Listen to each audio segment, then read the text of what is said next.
Olá, eu me chamo Felipe Bruxel, eu sou estudante de graduação de Engenharia Química na Universidade Federal de Santa Maria. Juntamente com Emerson de Castro Oliveira e Ana Maria Geller, nós realizamos o trabalho Análise Metagenômica do Controle de Qualidade, Detecção Bacteriana em Mel. Primeiramente, então, é importante citar que o Brasil ele ainda possui um grande potencial de melhorar sua produção em mel. Isso visto o clima e a flora que o Brasil tem, que são propícios para o desenvolvimento da Apis mellifera. Então, alguns números são, em 2021, o Brasil ele ficou na 10ª colocação dos países produtores de mel, com 51 mil toneladas produzidas. E no ano de 2022, ele já aumentou essa produção para 61 mil toneladas. Então, nisso se mostra o potencial que o Brasil ainda tem na produção de mel.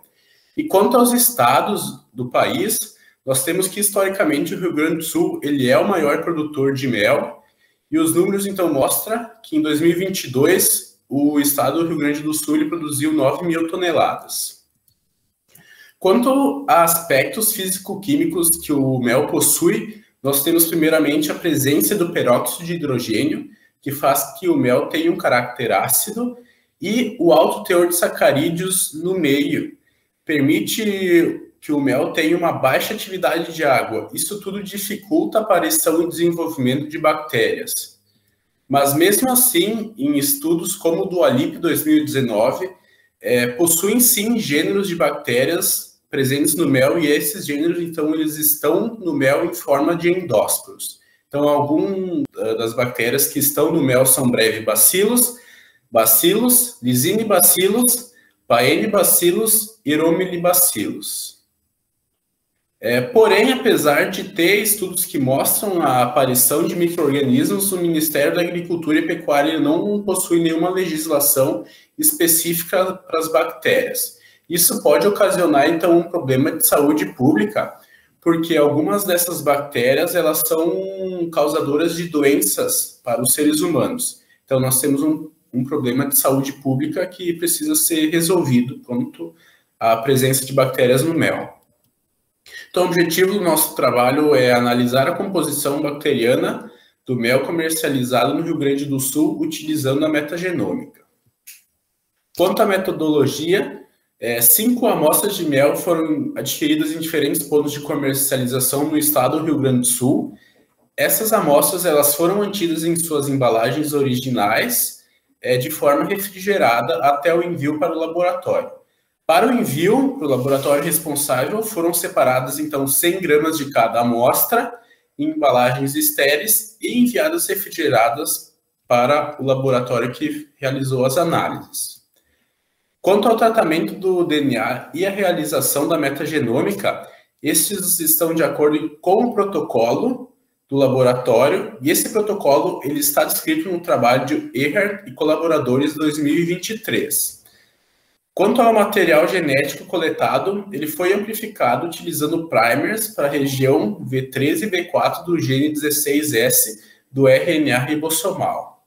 E para a identificação das espécies que estão presentes nas amostras, foi utilizado uma identidade de 99%. Quanto aos resultados, então, nós temos que o sequenciamento de nova geração, ele amplificou 15.736 sequências de bactérias. É importante ressaltar que uma das amostras não apresentou nenhum DNA bacteriano. O laboratório, inclusive, refez o teste e realmente nenhum DNA foi identificado na amostra 2D. As demais 4 amostras, elas tiveram 7 espécies de bactérias, e essas espécies estão subdivididas em 3 gêneros. Então, o gênero Bacillus foi responsável por 4 espécies, o gênero Lisinibacillus foi responsável por 2 espécies, e o gênero Loceromorea foi responsável por 1 espécie. Então, dessa forma, nós totalizamos 7 espécies encontradas nas amostras de mel. Quanto aos micro-organismos mais frequentes, nós temos duas espécies que se destacam, que é Bacillus pumilus e Bacillus subtilis grupos. Essas 2 espécies elas foram identificadas em 3 amostras. As demais 5 espécies elas foram identificadas em apenas 1 amostra. Quanto à abundância microbiológica das amostras, nós temos a amostra 5D, que foi a líder em sequências de DNA bacteriano, teve 9.412 sequências. A amostra 4D teve 4.203 sequências de DNA. A amostra 3D teve 1.341 e a amostra 7D teve 780 sequências de DNA. Quanto aos micro-organismos mais abundantes, nós temos 3 destaques, que seria a espécie Lysine-Bacillus falciformis, Bacillus subtilis group e Bacillus pulminus. Quanto à espécie Lysine-Bacillus falciformis, foram identificadas 9.178 sequências dessa bactéria e todas as sequências estavam na amostra 5D. Sobre a espécie Bacillus subtilis group, ela esteve em 3 amostras, na amostra 7D, 5D e 4D. Ela apresentou 5.151 sequências de bactérias, porém a amostra 4D ela representou a grande maioria das sequências localizadas, que foi 82%, com 4.203 sequências dessa bactéria. Quanto a Bacillus pulminus, ela apresentou, então, 1.344 sequências e também foi encontrada em 3 amostras, na amostra 7D, 5D e 3D. Mas a amostra 3D, ela apresentou a grande maioria das sequências dessa bactéria, com 1.341 OTUs. Quanto ao gênero Bacillus, algumas das bactérias desse gênero, elas são causadoras de patogenicidade. E algumas delas foram encontradas nas amostras que nós analisamos. Então, nós temos como destaque a espécie Bacillus pulminus, que teve 1.344 OTUs e foi localizada em 3 amostras, a amostra 7D, 5D e 3D, e também a espécie Bacillus cereus group, que teve 32 unidades taxonômicas operacionais e foi localizada em apenas uma amostra, na amostra 7D. Dessa forma, então, o gênero Bacillus pode causar patogenicidade e algumas das doenças que estão associadas a esse gênero são a síndrome emética ou diarreica. Quanto aos gêneros Lysine-Bacillus e Roselomoreia, eles não, em nossas revisões bibliográficas, eles não possuem nenhum estudo que comprove, então, a patogenicidade desse gênero e, dessa forma, eles não causam nenhum problema ao ser humano.